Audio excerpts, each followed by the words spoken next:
This is KUGAN CASSIUS for IFL TV, proudly sponsored by Everlast. Delighted to be joined by Miss Ebanie Bridges. How are you? I'm good, thank you. How are you? It's a bit late. Wonderful. It is a bit late. Fake watch that's not even on my wrist, but it looks like it's about 10 p.m. Bang on. Absolutely accurate. Your timing is impeccable, Ebanie Bridges. We were talking about this earlier on. So I interviewed you almost a year ago in the original lockdown in the UK, and it was by pure people tagging me and stuff, saying like, "Oh, why haven't you interviewed Ebanie Bridges?" Blah blah blah. I was like, okay, so Like, who's this bitch? yeah. You're like, who's this bitch? Ebanie Bridges, never heard of her. No, I'm not that disrespectful to say that, but okay. Anyway, so we did an interview, and I didn't really have a clue about kind of your life and what you'd been through, etc., and what you did. But then from that point onwards, up until this point, you've kind of, we said this in our last interview while you were in Philadelphia, that you'd almost relentlessly kind of put yourself out there, and almost, yeah, partly due to the fact that you can fight, but also partly due to the fact that you can open your mouth and let people know that I'm here. Yeah. Is that fair to say? Oh, yeah, definitely. You know, I just used everything that, I just felt like you need to use everything that you got, you know what I mean? And you know, so I used everything I got, not just my boxing, you know, like you said, my mouth on social media, bantering, and my looks and everything. And I have no problem with, like, I'm not going to hide that and say it, you know, because, well, I don't think there's a problem with it. Okay, so in that kind of year period, you've had, well, not in that year period, but you've had 5 fights to date. Obviously, you had your last fight against Carol Earl recently, with the possibility of this fight looming if you got past that fight, which you did. So you're here now. But I understand that looking on social media, people have been critical about whether you or Shannon, after the amount of fights you've had, deserve kind of a world title shot in relatively short number of fights. So I'll let you address that again, because I'm sure you've been asked that. Yeah. And you know what I just say? I just feel like it's a real discrimination against me and Shannon over that, because, you know, if you want to just look at, say, British people, you've got, you know, I think Terry Harper had her first IBO world title at 7 fights. You know, obviously Katie Taylor. But, you know, the thing is that when you start as a pro, everyone is 0-0. You reset. It doesn't matter about your amateur career. Yeah, okay, you know, it can help to sell you as a fighter in the pros. You know, she's a decorated amateur or whatever. But in the end, you all come in and you're still 0-0 as a professional. Professional boxing is very different to amateur boxing. You see amateurs trying to, you know, change over or do that transition, and they fail a lot to go into pros. You know, not everyone can do that transition. So it is, you know, we're all starting at 0. So that's it. You know, we got Hannah Rankin, I think 7 fights. She had a world title. Savannah Marshall, maybe 10. I'm not 100% sure. That's just like these ones. Then you go to America. You got Clarissa Shields, 11 fights, 9 world titles, and 2 times division champion. French Cruz had her first world title at 4 fights. That I don't know what. Is she Chinese in a featherweight? Anyways, she had a world title shot in her first fight, IBF or something. Like, all these girls have had these world titles. I don't remember seeing boo about it, anyone complaining. All I saw was them going, congratulations, well done. You know, wow, you got a world title fight in your 7th. It's Shannon's 8th fight. You know what I mean? It's my 6th fight. Like, is there a special number, or is it just like how you look, or is it just like, you know, even Terry Harper didn't have a big amateur background, but she didn't get shit for it. So I feel like it's a discrimination on maybe the way we look, because I can't think of anything else of why the problem is. It's women's boxing. It's not a big pool. World titles come sooner because there's less people in it, you know? Like, I just feel like it's just so, discriminating towards us. Like, and that's just those girls. I'm sure there's plenty more girls that fought for a world title under that. Yeah, I will back up your point on that, because anyone that knows anything about women's boxing, and I'm not saying you being an expert on it, I'm saying the minimum knowledge to know about women's boxing is that because of the lack of depth there are in each division, you could be fast-tracked to a world title within a certain amount of fights. And that is the case to a certain degree in your fight with Shannon. So we kind of know that about women's boxing, that you don't have to be fighting 20 fights to fight for a world title. You could be fighting for within 10. Yeah. No, yeah, definitely, 100%. And, you know, I think, like, that's something that people aren't realizing, or it's like they're just closing their minds and not having a real look at it. Like, they're just looking at us like, oh, why are these girls, they're so novice. But I'm like, have a look at all the other girls that have had world title fights. Like, it just... Like, why is there so much a different response to it? You know, like, and there's such a big clap and congratulations to these other girls. It's such an amazing achievement to get a world title so soon. But then for me and Shannon, it's like, oh, you don't deserve it. Like, why? I just don't know. I mean, because we're not Team GB, we're not Team USA, because we didn't have that Olympic pathway. I just don't think that matters, because, like I said, when you come to the pros, you're all 0-0. I still had an amateur background. Shannon still had an amateur background. It's not like we came into the pros 0. And even if we did come into the pros, you know, like with no amateur background, or like a couple of white collar fights like Wardley or something like this, like if we can fight and we can get the fights, we're not going to say no. We're going to take the opportunity and we're going to do it. And if we get through it, then, mate, we deserve it. You know what I mean? This is just the start for us. It's a vacant title. It's just the start. And then we keep moving forward. Okay. Say what's on your mind, Ebony. Yeah, sorry. Right. I'm going to take a quote from Shannon Courtenay's interview, which will be out later on today, as in Thursday, that she said to me today. She said, "Why are we still talking about lingerie when we're fighting for a world title in 3 days? Why is the topic of you and Shannon Courtenay about underwear and lingerie when you are fighting for a world title on Saturday?" Probably because, I don't know, it's women's boxing and we need something exciting to talk about. And I suppose most of our fans are men. 80% of the fan base for boxing is men. So I suppose they just look at that. I mean, she's the one that brings it up as well, you know, and talks about it, like, why is she in a lingerie? She's a lingerie model. She's the one that started with her, like, recent interviews talking about me being a lingerie model. I was just talking about boxing. You know what I mean? And then it just comes back and forth. And I don't really care what they're talking about. For me, the main thing is they're talking about us and they're going to fucking tune in. Like, I don't really give a shit. Like, you know, because once we fight and whoever wins, which probably me, because I believe that I'm going to win, then they're going to be talking about the world champion. And it's going to be me. And they're going to be talking about the world champion who weighs in lingerie and has big boobs. But listen, I'm just going to throw this out here. Deep down, wouldn't you rather people kind of you be judged in the boxing world on what you do in the ring as opposed to what you look like? Because I think this is the whole argument here, isn't it? Or don't you care?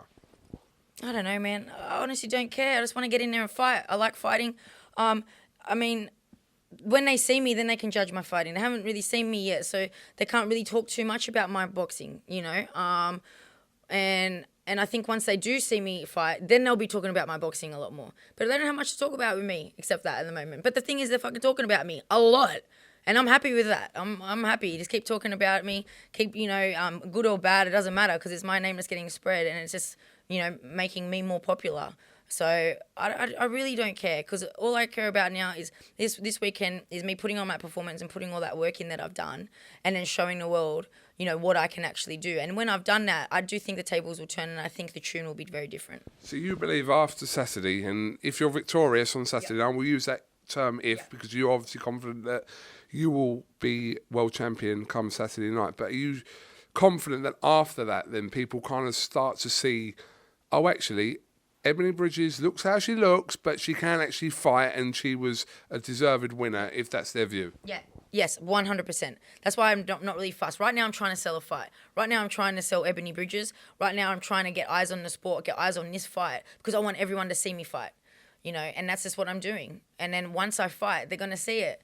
And then, you know, God willing, I put on a performance that I expect to put on, and then it's going to impress a lot of people. And then, you know, I can start talking about my fighting, because they'll have things to watch, you know, but there's not much out there on me for them to watch. So, you know, it's half my fault, but I don't care, because I've kind of semi-done it on purpose, you know, because I don't want to put out footage of me fighting or sparring or whatever, because, you know, I still want to win, and the less I give my opponents, the better, you know, but obviously this fight is going to change a lot of things. So, yeah, I mean, I'm crazy, man. I just want to fight and win that belt. Like, whatever, if people want to judge me and talk about me, whatever they want to do, I'm cool, you know. But are you, in some respects, you're kind of playing the game in respects of, you put out videos and training clips, etc., of you wearing whatever you're wearing, but is that you playing the game into kind of marketing yourself? Is that a fair comment to say? Like, yes and no. I wear I can't help the way, I can help the way my body looks because I built 10 years of bodybuilding to have my body the way this looks, and I just wear tights.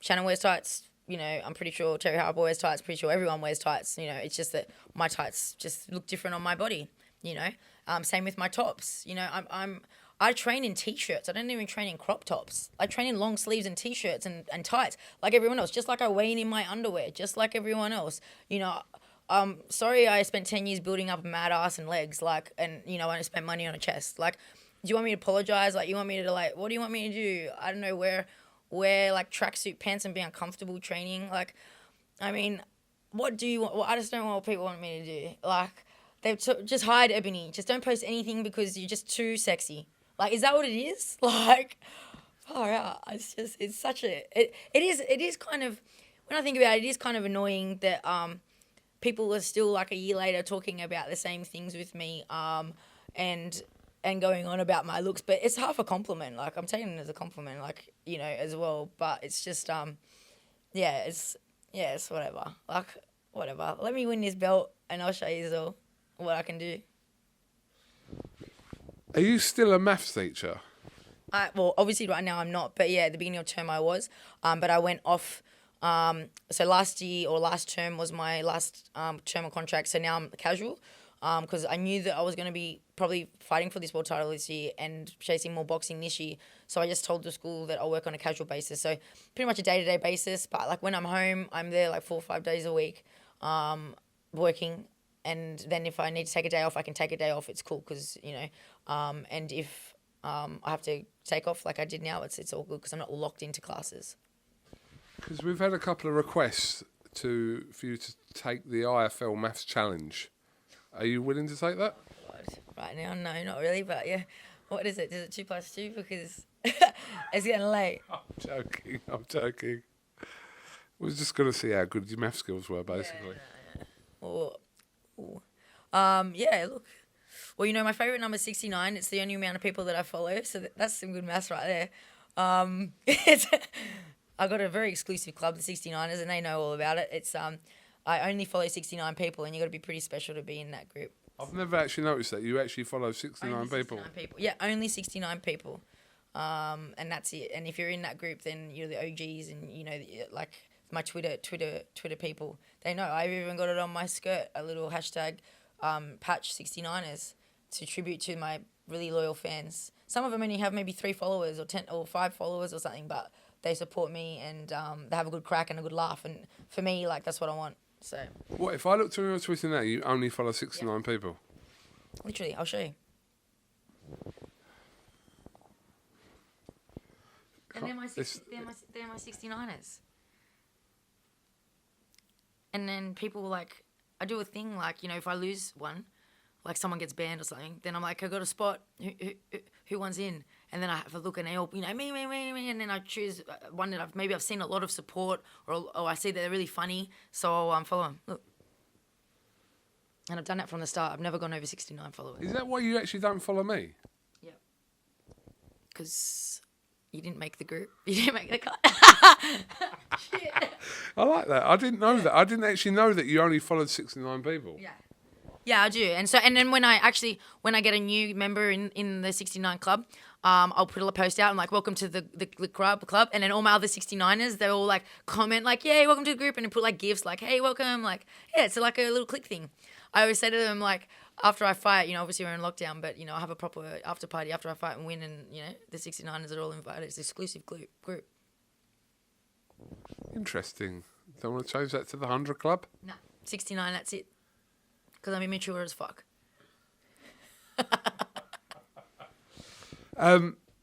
Listen, we know obviously the press conference will be later on today because this interview will go out on Thursday. Everyone's kind of probably anticipating how you're going to conduct yourself in the press conference with Shannon because of the tweets we've seen towards her, etc., etc. Can you maybe enlighten us on how this press conference will go? I'm not, man. I'm just gonna roll with the punches. I'm just gonna be me, like I always be me. If something comes out, it comes out. If she, says something that I can like ban her back or give it like poke at, then I will. But I'm professional, and I do, obviously, show that as well. But yeah, like I'm not gonna hold back if there's opportunities. But I'm not really going out of my way. Like I'm not really going out of my way to do anything. Like I saw her before, and I couldn't help but like say something. I'm not gonna like be like, oh, there's Shannon. Like, oh, I'm not gonna say anything. And that's just my personality. Like you see me, I'll be like, hey, or like, hey. That's me. Like. I was going to come on to that. So there was it wasn't a situation, and it kind of was at the same time. So Shannon, you were sat on the sofa with, or the couch, as maybe you say in Australia. I don't know what you use. Do you say sofa or couch? Couch. You was on the couch with Savannah Marshall having a chat, and Cool. That's the first time I met her too. Sorry, Savannah's heaps cool. That's the first time I met her as well. So I really enjoyed that. I just want to cut in there because she's dope. She is cool. So you're having a chat. Shannon Courtenay's just done a pad session, which she told me earlier on. So she was walking towards you, and then, yeah, I mean, it was almost like nothing happened, but a couple of things were said. Yeah, she walked down, and like I just heard this like scuffing. And I'm like, what the hell? I look up, and like she's dragging her feet along, and I'm like, oh, Shannon. I'm like, hey, Shani, like I'm just being like me, whatever. And then I said, I'll see you Saturday night, and she was like, oh, you'll see me before then. And I was like, oh, yeah, true. I'm looking forward to it in your knickers. Because I do. I get to see her in the knickers and weighing day. So, yeah. Might run into her before. Oh, and tomorrow. Not. Sorry. When we look at like the equivalent of a male confrontation in what we're talking about, we would suggest that if there was the possibility of it kind of kicking off, is that the same for you guys or not really? Oh, as in me throwing my fist in her face? Well, as in any kind of what we're used to seeing male confrontation pre-fight in the similar situation you was with Shannon earlier on, we kind of envisage a potential situation that could be physical. Oh, yeah. So is that the same for you girls? Oh, not for me. Like I'm not really like that. I'm too crazy like that. I save all that energy and shit for the ring. You know what I mean? I all that anger, I don't need to be like a fucking hard cunt and act like hard and angry like now and outside of the ring because I don't need to prove anything. Like I don't have to put on a hard act like I'm hard and like aggressive because I'm not really like until I get in the ring, So I mean like if we're doing a face-to-face and she touches me then I might retaliate because that's my instinct because I'm very instinctual like that, But she would have to do something for me to go anywhere near that. So that's really in her hands. So we'll see. Is this a personal situation or not? Nah, not really. Like, nah. I don't know. I don't really know her. I mean, I see what I know of her and the vibe that I get from her and some of the things, like just the fact that she's like a fucking mad hypocrite. You know what I mean? And that's like, just like, man, like wake up, like have a look at yourself. Like she's honestly giving me shit about lingerie, and she literally weighed in a lacy lingerie G-string in the last weigh-in. It's just like it makes no sense to me. But like keep being a hypocrite with everything that you do, and that's just like that's the most probably annoying thing because I'm like, do you look at yourself in the mirror? Like, do you look at your own Instagram? Like that's the only thing. But other than that, like personally, she doesn't really affect me. Yeah, it's just more like. I kind of feel sorry for her a little bit. I asked her today whether you aggravated her. Just a simple, like, plain answer she gave me and said, there's nothing you do or can do that will faze her in the lead up to this fight. But I don't think, kind of talking to you, that you're going out of your way to aggravate her. Yeah. Sorry. Today, Junior.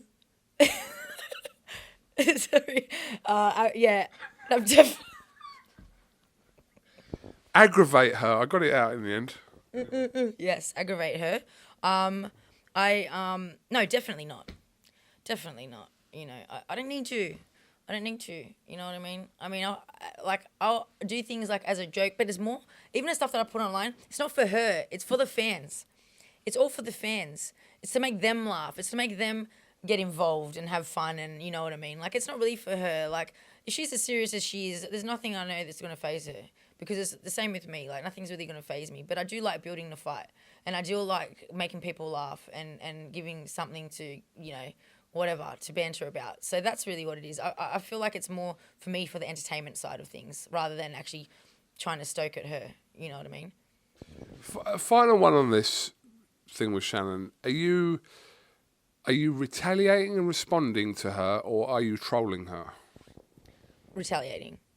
Yeah. I would never just go out of my way to troll someone, but it's just the way that she's tries to condescend me and say that I don't have like respect and stuff. I thought, man, like, I'm not even going to bring it up, but like, you need to like check yourself before you wreck yourself, because you're wrecking yourself. Yeah. Okay. Well, listen, 20 minutes in and it's getting late, so I know not a visit to my room. Yeah, it's very tidy, by the way. I know. I'm a clean freak. Ebanie, appreciate your time, and hopefully we'll grab a word for you before the fight on Saturday. We've still got 3 days to go, but I appreciate your time. I'm sure the fans that you've accumulated in your build up to this fight will be interested to hear your thoughts. Have you got anything else you'd like to say before we finish? No, guys, just make sure you tune in on a Saturday, because obviously it's my first fight in the UK, and it's the first fight everyone's going to see, and it's going to be fireworks. It really is. It's going to be a great women's fight. It's going to be a great fight for women's boxing. The whole thing is. Tune in this Saturday night, Ebanie Bridges versus Shannon Courtenay for the vacant WBA world title, on the undercard of Conor Benn versus Samuel Vargas, live on Sky Sports and DAZN, and in Australia. Oh yeah, and in Australia on Fox Sports, channel 506, and KO Sports, which is an app that you can download. At like 4 a.m. it starts. I expect everyone to be very dedicated to get up at 4 a.m. to watch me beat on Shannon.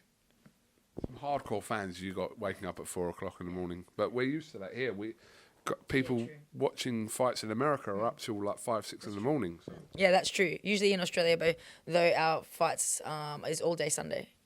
So yeah, but no, that will do it. It'll be worth it. Okay, Ebanie Bridges, thank you very much for talking to IFL TV. Wish you the best of luck on Saturday night, and we'll try and catch up with you before the week's out. Okay, thanks, guys.